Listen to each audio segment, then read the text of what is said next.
மக்கள் அனைவருக்கும் வணக்கம். நடிகர் விஜய் அவர்களுக்கு ஒரு புதிய சிக்கல் வந்திருக்கு. பெரிய சிக்கல் அப்படின்னு சொல்லலாம். ஏற்கனவே கரூர்ல 41 பேர் உயிரிழந்த அந்த வழக்குல சிபிஐ விசாரணையில மாட்டி சிக்கி தவிக்கிறாரு நடிகர் விஜய் அவர்கள்.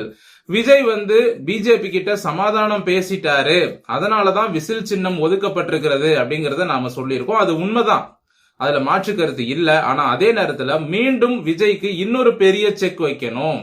அப்படி வச்சா தான் அவர் என்டிஏ கூட்டணிக்குள்ள வருவாரு அப்படின்னு பிஜேபிக்கு நல்லா தெரிஞ்சிருக்கு.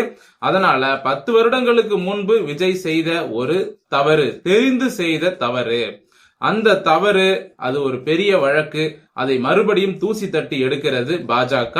அந்த வழக்கு என்ன அப்படின்னு பாத்தீங்கன்னா, அரசாங்கத்துக்கு வரி கட்டாம அரசாங்கத்தை ஏமாற்றிய வழக்கு. அதாவது லக்ஸரி கார் வாங்குறாரு. அந்த லக்ஸரி கார் வாங்கினது பாத்தீங்கன்னா வெளிநாடுகள்ல இருந்து இறக்குமதி பண்றாரு. நம்ம நாட்டு கார் வாங்கல, வெளிநாட்டுக்கார இறக்குமதி பண்ணதுல கவர்மெண்ட்டுக்கு வரி கட்டணுமா இல்லையா? அதுல முறைகேடு செஞ்சிருக்கிறாரு விஜய். 15 கோடி ரூபாய் அளவிற்கு வரி முறைகேடு செய்திருக்கிறார். லக்ஸரி கார் வாங்கினது, அதுக்கப்புறம் அவர் சம்பள பணம் எல்லாம் வாங்குறாரு பாத்தீங்கன்னா, 100 கோடி 150 கோடி 200 கோடி, அதுலயே சில முறைகேடுகள், அரசாங்கத்துக்கு முறையா வரி கட்டாம கிட்டத்தட்ட 15 கோடி ரூபாய் அளவிற்கு ஏமாத்தி இருக்கிறாரு விஜய். அந்த வழக்கு தான் 10 வருடங்களுக்கு முன்னாலேயே பெருசா கிளம்புச்சு. அப்பயும் பிஜேபி ஆட்சி தான். அதுக்கு பிறகு நெய்வேலியில விஜய் அவர்களை அப்படியே அரெஸ்ட் பண்ணி கூட்டு போனாங்க. இன்கம் டாக்ஸ், அது அரெஸ்ட்னு சொல்ல முடியாது, விசாரிக்கிறதுக்காக கூட்டு போனாங்க இல்லையா, கார்ல வச்சு. அதுவும் பாத்தீங்கன்னா அந்த இன்கம் டாக்ஸ் வழக்கு தான். இப்போ அந்த வழக்கை தற்பொழுது தூசி தட்டி எடுக்கிறது பாஜக. மறுபடியும் என்ன சொல்றாங்க, இந்த இன்கம் டாக்ஸ் கேஸ்லயும் உங்களை தூக்கி ஜெயில வைக்கிற அளவுக்கு நீங்க வசமா மாட்டிருக்கிறீங்க, இதுக்கு இப்போ என்ன பதில் சொல்ல போறீங்க அப்படின்னு விஜய் கிட்ட அடுக்கடுக்கான கேள்விகளை கேட்டுட்டு இருக்கிறாங்க.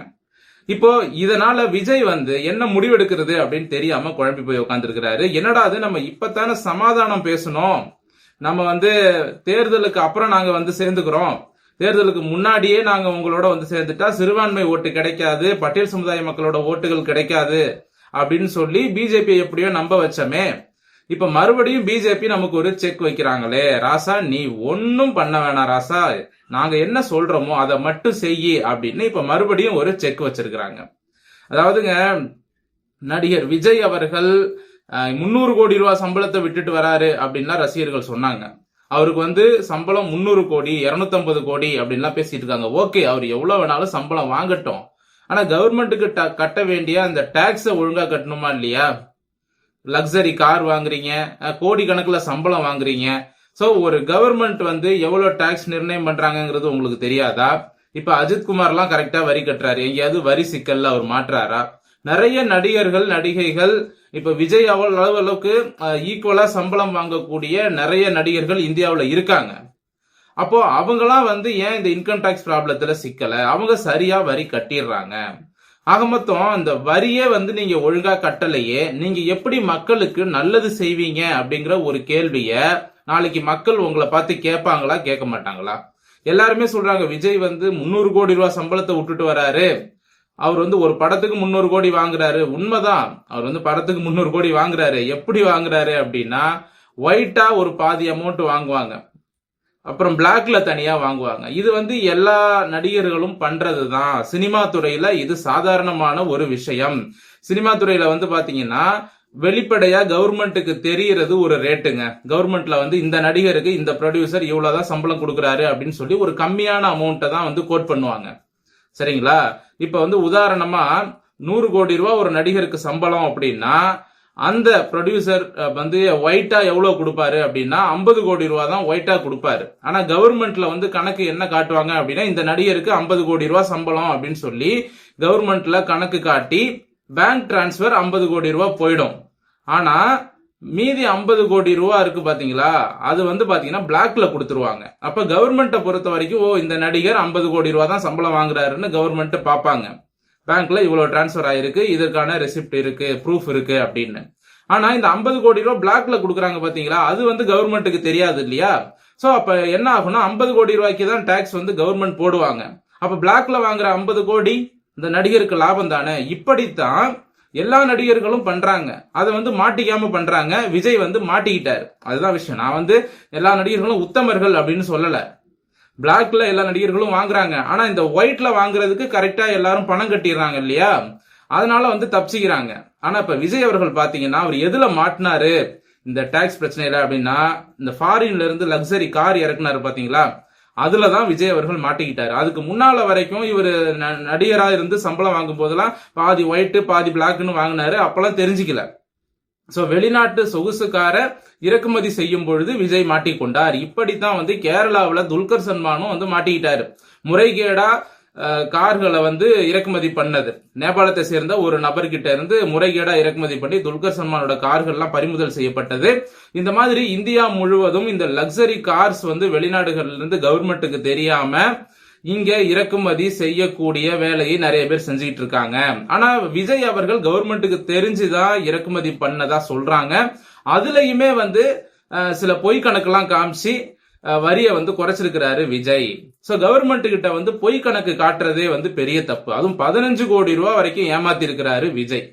அப்போ இதை வந்து அப்பயே கவர்மெண்ட் சும்மா விடுவாங்களா? 2016லயே விஜயை வந்து அரெஸ்ட் பண்ணி கூட்டு போனாங்க, எதுக்கு? விசாரிக்கிறதுக்கு. ஆனா இப்ப விஜய் வந்து ஜெயில எல்லாம் தள்ளல, ஜெயில தள்ளலாம் இல்ல, 1.5 கோடி ரூபாய் வந்து அவருக்கு ஃபைன் போட்டிருக்கிறாங்க. அந்த 1.5 கோடி ரூபாய் ஃபைனையாவது கட்டலாம்ல. அதாவது 15 கோடியில 10%, 1.5 கோடி ரூபாய் ஃபைன் கட்டுங்க அப்படின்னு சொன்னதுக்கு அந்த 1.5 கோடியும் கட்டல. ஆனா அதை கட்டாம வக்கீல் வச்சு கோர்ட்ல மூவ் பண்ணிட்டு இருக்காங்க. பாத்துக்கோங்க. நான் என்ன சொல்றேன், அந்த கவர்மெண்ட் கேக்குது அந்த 1.5 கோடி ஃபைனையாவது கட்டுங்க. நீங்க 15 கோடியை கூட கொஞ்சம் பொறுமையா கட்டுங்க. ஆனா அந்த 1.5 கோடி ஃபைன் கட்டலாமே, அதையும் கட்டல. சோ ஏற்கனவே ஒரு 15 கோடி ஏமாத்தி இருக்கிறாரு. இந்த 1.5 கோடியோட சேர்த்து கிட்டத்தட்ட 16.5 கோடி கவர்மெண்ட்டுக்கு கட்ட வேண்டிய ஒரு நிலைமையில் விஜய் இருக்கிறார். இந்த 16.5 கோடியே கவர்மெண்ட்டுக்கு விஜய் கட்டல. இவர் வந்து 300 கோடி ரூபாய் சம்பளத்தை விட்டுட்டு அரசியலுக்கு வராரு அப்படின்னு இந்த இளைஞர்கள் முட்டாள்தனமாக நம்புகிறார்கள். நான் என்ன சொல்றேன் அப்படின்னா, அதாவதுங்க எந்த ஒரு சினிமா நடிகரா இருந்தாலும் திடீர்னு அரசியலுக்கு வராங்க அப்படின்னா அவங்க இதை விட ஒரு பெரிய லாபத்தை அரசியல்ல பார்க்கணும்னு தான் வருவாங்க. இங்க சினிமாவில் ஒரு படத்துக்கு 300 கோடி வாங்கலாம், அப்படியே அரசியல்ல வந்தோம் அப்படின்னா ஒரு டிபார்ட்மெண்ட்லயும் லட்சக்கணக்கான கோடிகள் அப்படிங்கிறது நிதி ஒதுக்கப்படும். அதுல லம்பா அடிக்கலாம், 2000 கோடி 5000 கோடி 10,000 கோடி 1 லட்சம் கோடி 2 லட்சம் கோடின்னு லம்பா அமௌண்ட் அடிக்கலாம். அதுதான் அரசியல். புரியுதுங்களா? சோ அதெல்லாம் விஜய்க்கு தெரியும், தெரியாமலாம் ஒரு அரசியலுக்கு வரல. அதனால வந்து இங்க எல்லாரும் சுத்தமான மனிதர்கள் அப்படின்லாம் நான் சொல்லல. கண்மூடித்தனமா இளைஞர்கள் யாரையும் நம்பாதீங்க. இப்ப விஜய் மட்டும் வந்து அப்படியே ரொம்ப யோகியர் சுத்தமான மனிதர் அப்படின்லாம் நான் சொல்லவே இல்லை. சோ இளைஞர்கள் கண்மூடித்தனமா நம்பாதீங்க, ஏமாறாதீங்க, அததான் சொல்றோம். சோ என்ன பொறுத்த வரைக்கும் பாத்தீங்கன்னா விஜய் அவர்கள் செஞ்சது தவறு. ஒரு கார் வந்து நம்ம உள்நாட்டு கார் வாங்கியிருந்தீங்க அப்படின்னா ப்ராப்பரா கவர்மெண்ட்டுக்கு டாக்ஸ் போய் சேர்ந்திருக்கும்.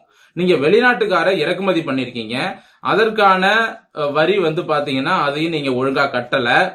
அதுவே வந்து ஒரு மிகப்பெரிய தவறு. அப்ப வந்து விஜய் அவர்கள் அரசியலுக்கு வரேன் அப்படின்லாம் சொல்லவே இல்லை. நான் சொல்றது 2016ல.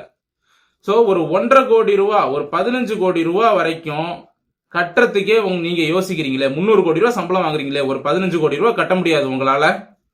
இதுதான் வந்து எப்படி சொல்றது, நான் சில்லற புத்திங்க இது. மற்ற சாதாரண மக்கள்லாம் டாக்ஸ் கட்டுறாங்க, இந்த பணக்காரர்கள் ஏமாற்றுகிறார்கள். சோ தமிழக மக்களே, இங்கே உத்தமர் யாரும் இல்லை அப்படிங்கறத சொல்லிட்டு இந்த பதிவை நான் முடிச்சுக்கிறேன். மீண்டும் அடுத்த நல்ல பதிவோடு உங்களை வந்து சந்திக்கிறேன். நன்றி, வணக்கம்.